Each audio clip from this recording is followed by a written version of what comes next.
Yung buhay po namin before, nung hindi pa ako sa V-Mobile, is napakasimple lang. Kasi po, nag-abroad po yung daddy ko. So, mga gastusin, nasusustentuhan naman. Pero nung hindi na siya nakapag-abroad, medyo nahirapan po kami.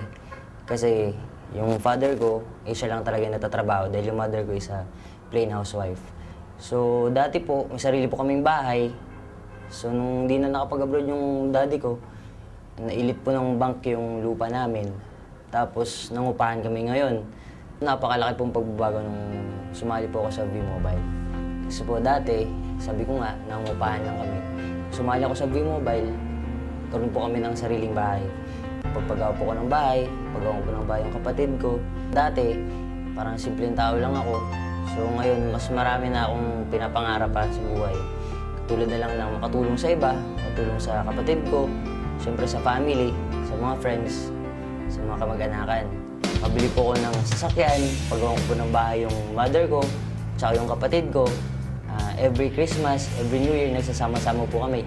Dati po kasi walay-walay kami.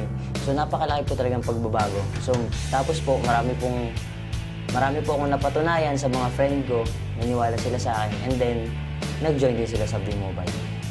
May papayo ko lang, maniwala sila sa business, at syempre maniwala sila sa sarili nila. Magkaroon sila ng determination, focus sa sarili, tsaka focus din sa business, tsaka pag-aralan nilang mabuti yung business. So, sa mga aspiring na gusto rin maging millionaire katulad ko sa V-Mobile, huwag na po kayo maghanap ng iba pa. Dahil po ang V-Mobile nandito lang sa tabi natin. So, igagrab lang natin ang opportunity para lahat po tayo mabigyan ng magandang buhay. Mensahe ko lang po sa V-Mobile, maraming salamat po. Dahil kung walang V-Mobile, wala rin po ako sa natatayuan ko ngayon. Hindi ko po natupad yung mga pangarap ko kung wala ang V-Mobile. Dahil sa V-Mobile, lahat po ng imposible, naging posible.